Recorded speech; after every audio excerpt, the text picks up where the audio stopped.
Now we're gonna do a series of questions. Dishnira, you have 5 seconds to answer them. So the first one is bonfires or waterfalls? Waterfalls. Apple or Android? Apple. PlayStation or Xbox?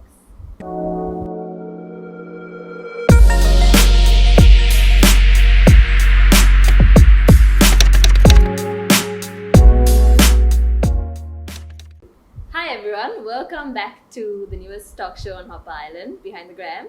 On today's show we have Dishnira Sapramadu, also known as Pieces of Paradise, also the proud owner of a clothing brand, Highbury Island wear. So today we're going to talk a bit about all of her hobbies and her interests. So let's get on to it. So Dishnira, your Instagram is based around traveling and scenery. So tell us what got you into traveling. Okay, so it kind of started as like a travel diary that I was, like an online travel diary really, where I was just posting my travels. It was actually kind of backlogged a lot as well. That's why I think people get confused that I'm always traveling. It's just because I wouldn't like post everything in one go, because I would start like reminiscing about travel, and I'm like, you know what, let me like post it. Yeah, so it kind of started off with me just traveling as I was on breaks from uni. And I was based in UK, so that gave me access to all of Europe. So that's where it really sprung from. And Europe is one of my favorite destinations to travel to as well. So you were studying in Nottingham in UK. Oh. That's where I did my undergraduate program in finance, accounting and management actually. Okay. And so you planned all your trips based on all your holidays and stuff? Yes, basically the breaks. So if it was like a winter trip, that would definitely be like right after our exams in January. Yeah, because we would get like a month-long break in December, but then have exams in January. So you had to focus on... Yes, Oh, okay. on the exams, and then so it would be like a 5-day trip. But then we went to some amazing places like Finland, Iceland, and where we saw the Northern Lights, and that was my first experience with snow. So we were like on the ground making snow angels, and we were not dressed for the weather. Like it's freezing cold in Iceland in like end of January, because you can see the Northern Lights from October till March. So you can imagine, so we were like in the height of winter in jeans and a jacket, which is basically what I wore for winter in Nottingham, and it barely snows there. So we were very underdressed. So moving back to Sri Lanka, tell us what's your perspective of the travel industry in Sri Lanka? So I think since of late, like backpacker lifestyle here has been booming. You see lots of hostels coming up, like the budget travelers. Arugambe to begin with was a budget travel destination, because that's where you get all the surfers coming in there with their backpacks, and they'll just go there, and everything is very reasonable there as well. But now you see that kind of like scattering around the island as well. Allah's got amazing. Allah is a massive backpacker community there. They've got so many hostels. Now you're getting them in Colombo, you get them down south. So, because this is something that we would do when we were traveling in Europe, and it hadn't come to Sri Lanka yet. Yeah, exactly. And it's becoming a lot safer for people to go and stay in hostels as well.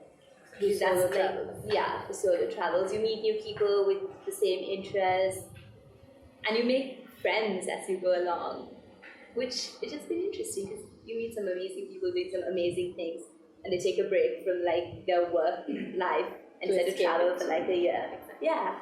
What is one thing about Sri Lanka that you would want to share with the world? The fact that we have everything here, right? We have the most beautiful beaches, we have the lush mountains, and we have golden sand beaches, which I think lots of people haven't seen, because everyone sees like the white sand beaches in the Maldives, or like even some of the Thai islands, and we have like these beautiful golden sand beaches. We even get some white sand beaches towards Pigeon Island. It's such a beautiful country where you can get an experience. You basically get to experience everything, and our food here is amazing. I think every time my friends travel here, I'll take them to go and eat local food, and they always find it very spicy, but I think that is our flavoring that we usually miss, right? When we go abroad. Yeah, so our food is amazing, and we have such a beautiful island. Because I think I started to appreciate it a lot after I went to university. Because here, it was cool. You take it for granted. Yeah, you take it it's for granted when you're like living surrounded here. by it, yeah. And then I went to university and everyone's like, oh, you're from Sri Lanka, like the paradise island. And I'm like, yes, it is paradise. So what are 3 things that you carry with you at all times? My phone, my wallet, and a measuring tape. A measuring Yes, tape? yes, I carry a measuring tape. So I have a clothing brand called Highbury Island Wear. And it's so funny, like people always laugh at me when I'm like, because someone will be like, oh, can you do a dress for me? And I'm like, yeah, sure. And then like pull up the measuring tape and then they're like, oh, you carry one. I do, because it comes in handy. You never know when you need it, and when you don't have it, I'm like, darn it, like I should have just had it. So I just threw that in there. I also have my earphones. And I have this little pouch that's basically what I use to do all my patterns. So that's usually what's in my bag. So tell us how you came up with the name Pizzas of Paradise. Well, For the same exact reason? Yeah, pretty much. Yeah. And I was talking to my friend Hesh, and then we were like, at that point it had grown from a more personal Instagram into something which was very travel oriented and focused, where I was sharing the most beautiful places that I've been to. So then I was thinking, I should come up with a name that was relating to what the account is about. And then I think I was like we were throwing a bunch of names around, and this kind of stuff. Okay. Yeah. So tell us more about Highbury Island Wear. What is it about? Right. So we're beachwear / resort wear clothing brand. I basically design very easygoing silhouettes, and it's clothes that you can wear on holiday.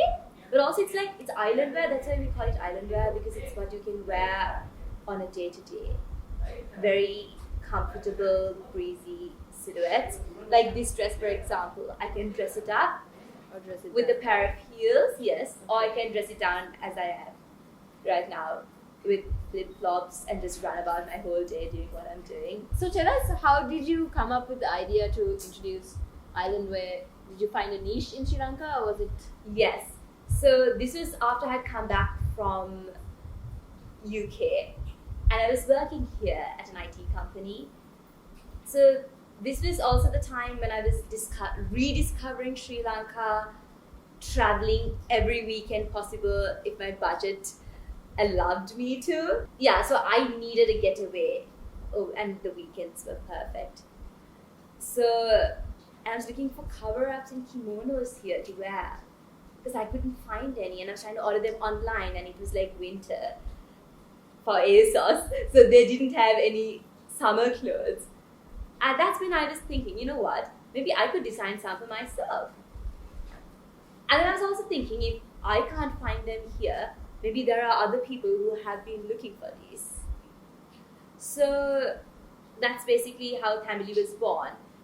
From kimonos, now we have branched out into like an entire capsule collection, which you can essentially wear on holiday. So tell us what themes you have going on for your brand.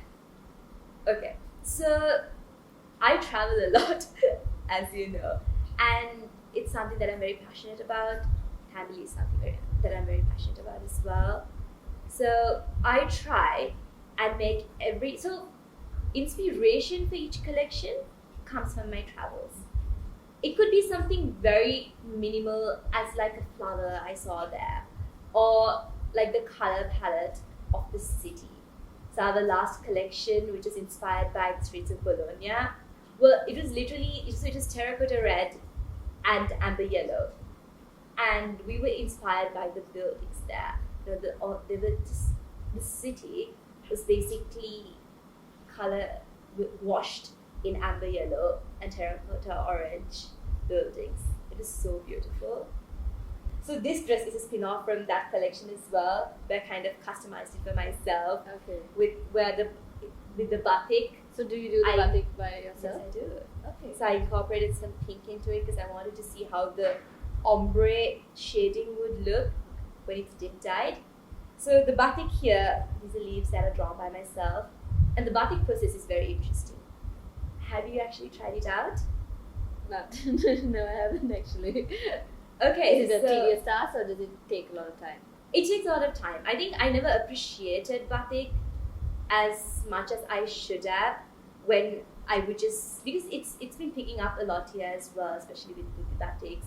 And like the batik saris are very expensive. And nobody realizes why it carries that price tag, because everything is manual done. It's not something that's just been printed. It's a white, you start on a blank canvas which is white, and the entire thing is drawn and hand painted and then hand dyed. So it's very labor intensive. So it has to carry that price tag.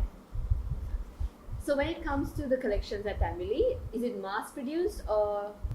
No, actually. So they're like limited edition, which means we do a stock and then that's it. So I work with this women's cooperative that stitches my garments.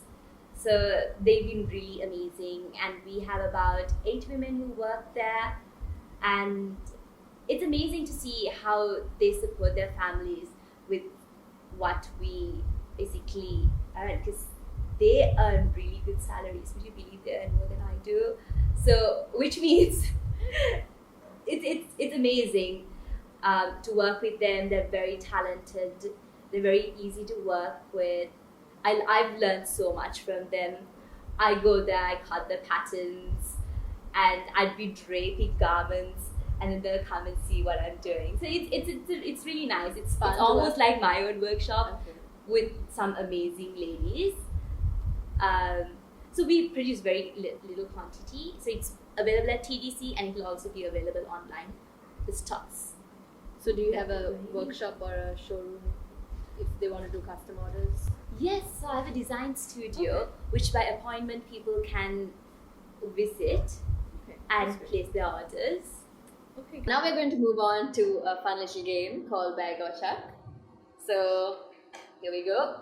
Elon Musk or Mark Zuckerberg? Elon Musk. The Rock or Mark Wahlberg? The Rock.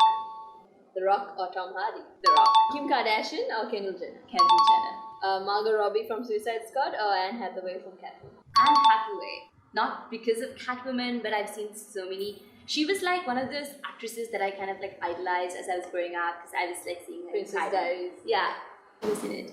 Because we studied it in school. So Kobe Smulders or Scarlett Johansson? Gal Gadot or Michelle Rodriguez? Gal Gadot. Rosie Huntington or Megan Fox? Megan Fox. And that was Bag or Chuck. So Dishnira, tell us what crosses your mind daily. Right. So it's all about family. Yes. Your little baby project. Yes, it's my baby. Yes. So I'm at my sewing workshop most days from 7 till 7. I'll be working with the ladies, working on new designs and prototypes where we're trying things out. And then afterwards I'd come back, then I'd start working on like the marketing aspect of it, where I'd be posting the Instagram pictures and also working on my website. So yes, that's basically, and then I'm also working on, simultaneously I'm working on new collections, because with the fashion industry, I think you always need to have something coming out to stay current. It's fast moving and it's changing. Yes, it's fast moving, but also another thing that I'm trying to do is I'm trying to make my clothes sustainable, where we don't follow the trends too much, but we also are on trend, but it's also something that's like a classic piece, like a basic that, yes, you can also, you will keep in your closet for a while. Now we're gonna do a series of questions. Dishnira, you have 5 seconds to answer them. So the first one is, bonfires or waterfalls? Waterfalls. Apple or Android? Apple. PlayStation or Xbox? I don't know. Okay. Black or pink? Black. Okay. Candy Crush or Angry Birds? Candy Crush. Breakfast you'll never get tired of? Waffles with maple syrup and bacon. Cast in Magic Mike or Avatar? Mike. I'm guessing all the ladies are like Magic Mike. Dogs or cats? Dogs. What's your favorite cuisine? Japanese. Okay. So that's a wrap. Thank you, Dishnira, for joining us at Highbury Colombo, location sponsors for today. We hope you enjoyed the show today. I did. And Thank you for having me. No worries. And we'll see you again on Behind the Gram.